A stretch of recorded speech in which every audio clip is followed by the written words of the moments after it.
Hello, I'm Mark Allen Lovewell. I'm a folk singer from the island of Martha's Vineyard. It's snowing outside, and right now we're at a place that's really quite special to me. I'm not telling you where it is, but I think of it as the innermost harbor on the island of Martha's Vineyard. This is a place where all of the boats and all of the gear of our fishermen, waterfront friends is brought inland. Because, our harbors are pretty much taken over by the summer resort, summer character that we all know. But this gear is important to a lot of people, and we have innermost harbors.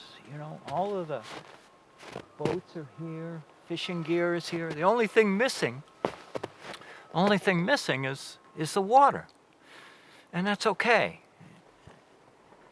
You drive around this island and you'll find all kinds of places where there are boats in backyards, all tucked away for the winter, because right now our waterfront is hibernating. There's not a lot of activity on the waterfront. Let me show you.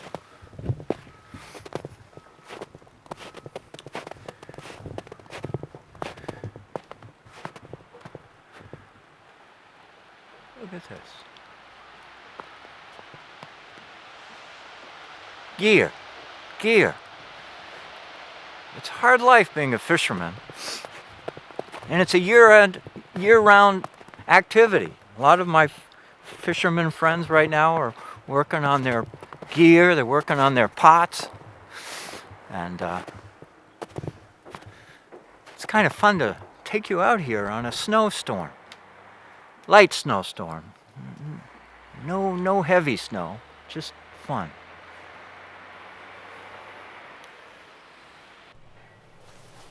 Winter harbors. Our harbors are hibernating. No matter what harbor is your favorite, winter has brought the big chill. Name your harbor. Most of the boats are gone. If our harbors were a forest of trees, you'd say the place is lifeless, leafless, it is all quiet. Weeks ago, those white floating mooring balls were replaced with winter stakes. In Edgartown, the Chappaquiddick Ferry is almost the only life in the harbor. I see an occasional shell fisherman out there in a small-powered skiff. He may be a bay scalloper, or he may be an oyster farmer. Shell fishermen prevail in other places too, but there certainly are not the winter fishermen I remember as a kid. Winters in our harbors are different than they were years ago. Some of us remember the small fishing boats that fished through the winter from Menemsha, Vineyard Haven, Oak Bluffs, and Edgartown. Today, if you're looking for the life of a coastal community, you gotta go hunting. Go take a walk. Many of our waterfront friends are working in boat sheds, tidying up the boats that need love before they go back into the water in the spring. Those fellows are surrounded by the smell of drying varnish and paint, or pine tar, or fresh milled timber. Others shift their thinking to inshore work. Who wants to be cold outside?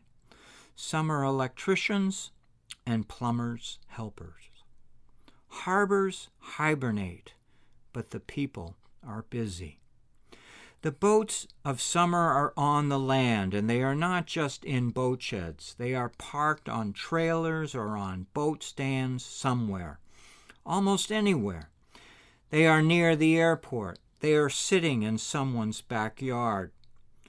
I took a long walk down a dirt road and found a sleeping sailboat sitting on the hard in a wide open field. In the summer, that field is overflowing with vegetables. Then there are our inland harbors. I'm sure you know these places. It is a harbor in almost every way except without the water. Deep in a thick forest, there are rowboats, workboats, sailboats, and dinghies, floating docks, fishing gear, lobster pots or conch pots, all stacked high, sitting amid the trees. The only thing missing is the water beneath. Thanks to the strength of aluminum and steel trailers and big trucks, all these boats are protected from stormy winter weather. All these boats come inland for a winter nap. It is a novel thought, a pretty sight, and it reminds us that we are in the coldest, stormiest season of the year. Just think, no one has to wake up in the middle of the night to worry about a line chafing or a boat sinking from ice. Everyone, or almost everyone, is home tonight.